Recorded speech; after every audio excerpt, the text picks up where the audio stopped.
The morning sun cut across my desk, illuminating the business card she'd left with my assistant, Miranda Calloway Wells.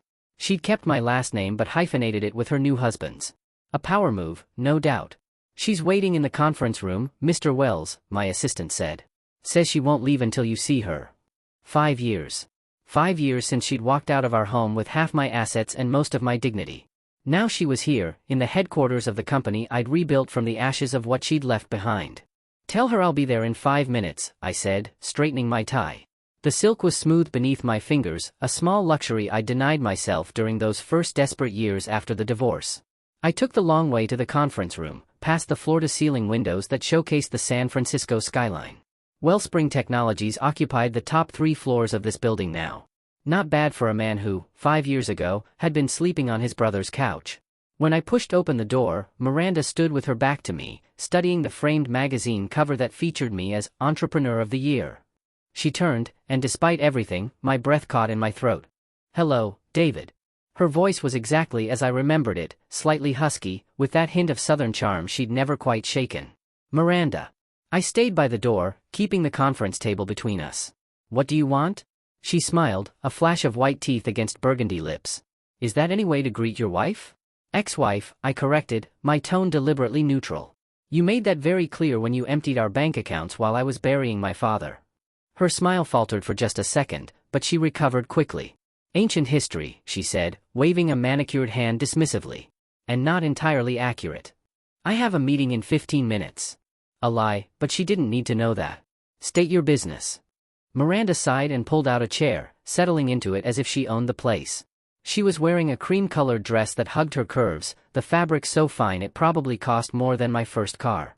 Back when we'd met in college, she'd worn torn jeans and band t-shirts. "I've left James," she said simply. I raised an eyebrow. "And this concerns me, how?" "Don't be obtuse, David. It always was your least attractive quality." She crossed her legs, and I forced myself to maintain eye contact. "I made a mistake." A laugh escaped me, harsh, bitter. "Which one?" "There were so many. Leaving you." Her voice softened. "I've had a lot of time to think about it. Approximately 5 years less than I have." She leaned forward. "I understand you're angry." "I'm not angry, Miranda. Not anymore." And it was true. The white-hot rage that had fueled those first few years of rebuilding had cooled, solidified into something harder, more enduring. "I'm indifferent." She flinched as if I'd slapped her. "What happened to James?" I asked, curiosity getting the better of me. James Calloway, tech investor, venture capitalist, and the man who had been all too happy to fund my competitors after Miranda had taken up with him. "He's not the man I thought he was."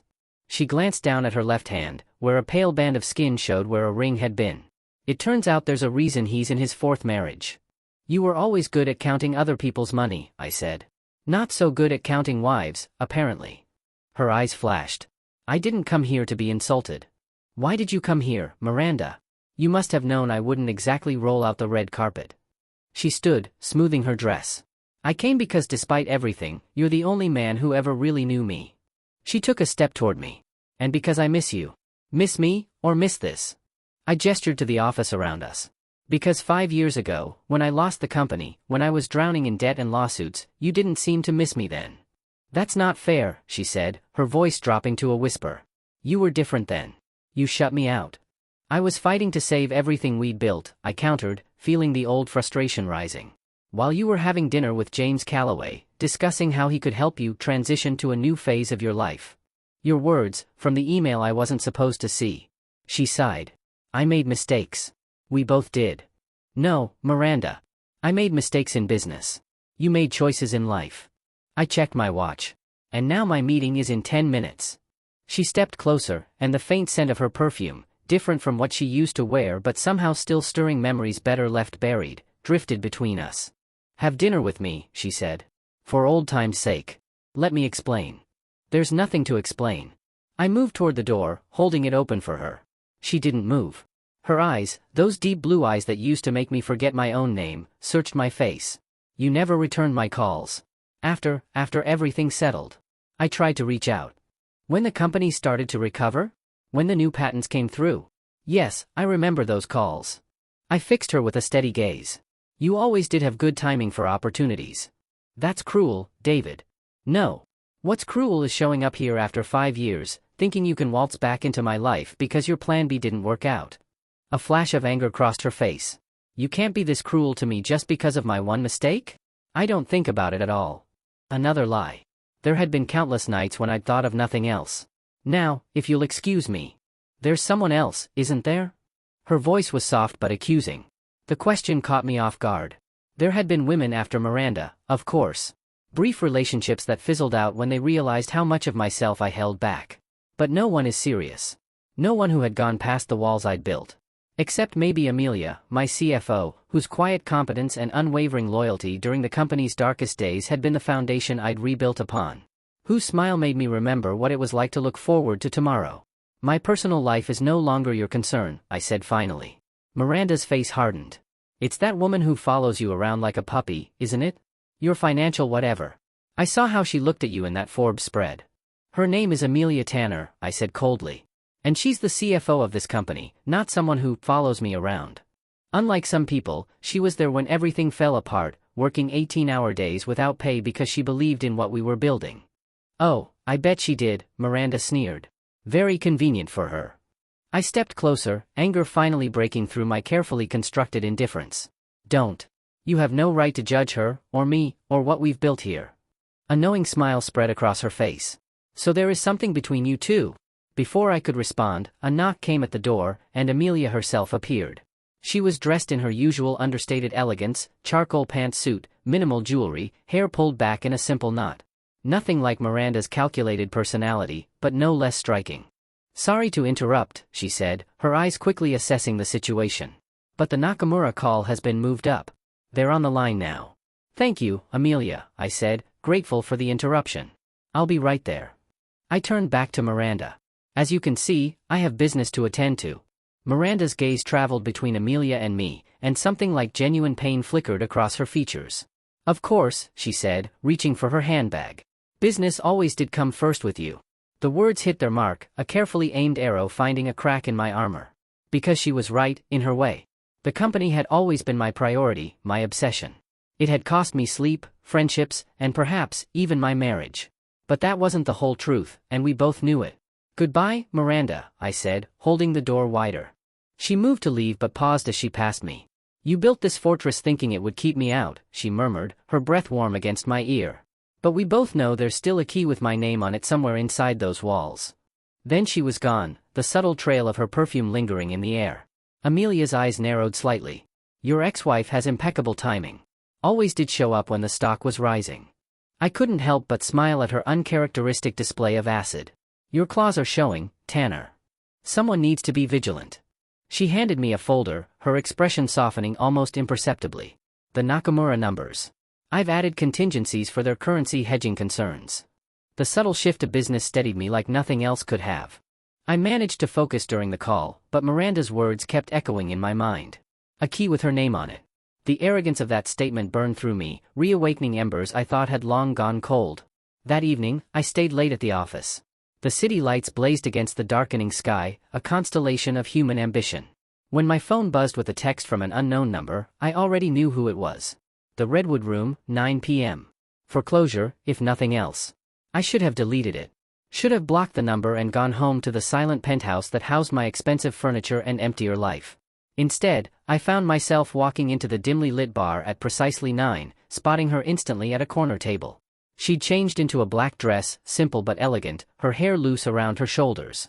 When she saw me, a smile spread across her face, not the calculated one from earlier, but something more genuine. For a moment, I saw the woman I'd fallen for in college, the one who'd believed in me before anyone else did. You are here, she said as I sat opposite her. A half-empty martini glass sat before her. Foreclosure, I echoed her text. 10 minutes, Miranda. She nodded. 10 minutes. She took a breath. I know you think I left because of the money. Didn't you? The waiter approached, and I ordered scotch, neat. It wasn't that simple. Her fingers traced patterns on the tablecloth. When everything started falling apart, you became someone I didn't recognize. You were obsessed, paranoid, and angry all the time. My company was being systematically dismantled by people I thought were friends. The bitterness in my voice surprised even me. People your new husband introduced us to, as it happens. I didn't know what James was doing, she said quietly. Not then. And when you found out? She looked away. By then, I was already involved with him. The admission hung between us. It wasn't planned, David. It just happened. Things like that don't just happen, Miranda. My drink arrived, and I took a slow sip, the burn matching my anger. You made choices. Every step of the way. Yes, she agreed, surprising me. I did. And they were the wrong ones. She reached across the table, her fingers stopping just short of mine. But we loved each other once. Doesn't that count for something? It counted for exactly half my assets, according to the divorce settlement. I finished my drink and set the glass down harder than necessary. Your 10 minutes are up. James is trying to take over Wellspring, she blurted out. I stilled. What? He's been accumulating shares through shell companies. He's planning a hostile takeover. That's why I left him, among other reasons. Her hands trembled slightly. I found the documents. He's been planning it for months. Why are you telling me this? I studied her face, searching for the lie.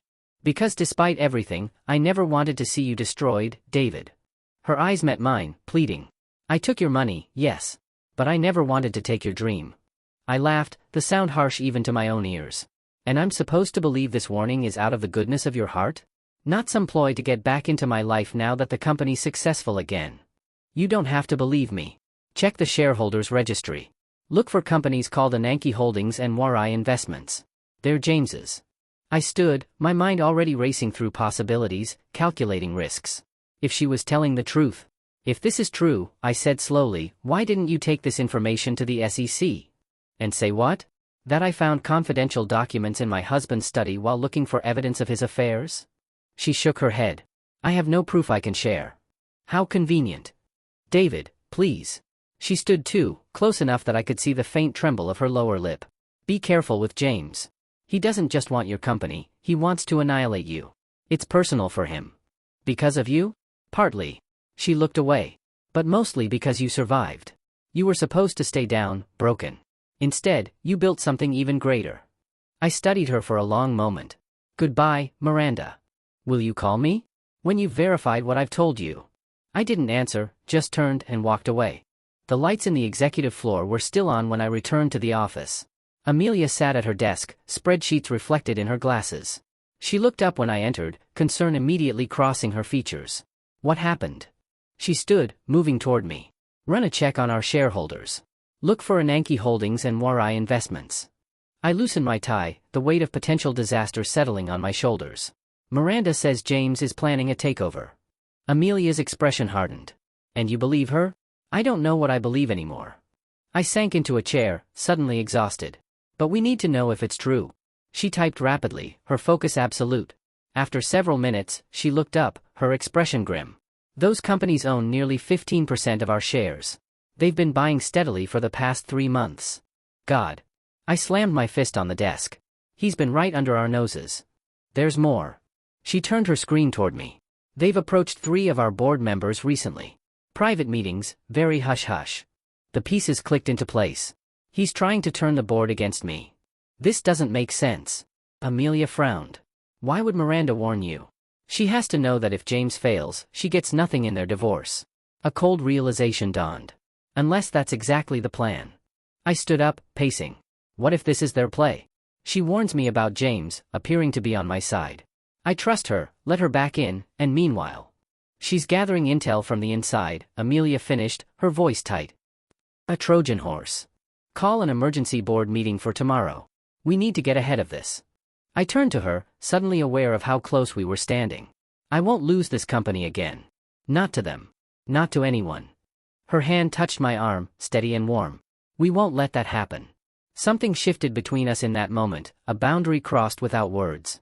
For years, we'd maintained a careful professional distance, despite the undercurrent that occasionally sparked during late nights and early mornings. Despite the knowing glances from colleagues. Despite the empty spaces in both our lives that seemed to call out for each other. David, she said softly, whatever happens with the company, with Miranda and James, you're not alone this time. I covered her hand with mine. I know. The moment stretched between us, charged with possibilities. Then her phone buzzed, breaking the spell. She stepped back, returning to her professional demeanor with practiced ease. That was legal, she said, checking the message. They want to meet first thing tomorrow to discuss defensive strategies. I nodded, pulling myself back to the crisis at hand. Tell them we'll be there. As she turned to go, I called after her, Amelia? She paused. Yes? Thank you. For everything. A small smile touched her lips. That's what partners are for. After she left, I stared out at the city below, the maze of lights stretching to the horizon. Somewhere out there, Miranda and James were plotting my downfall. Again. But this time was different. This time, I wasn't blinded by love or trust. This time, I had someone I could truly count on. And this time, I would be the one to strike first. I picked up my phone and dialed Miranda's number. Game on.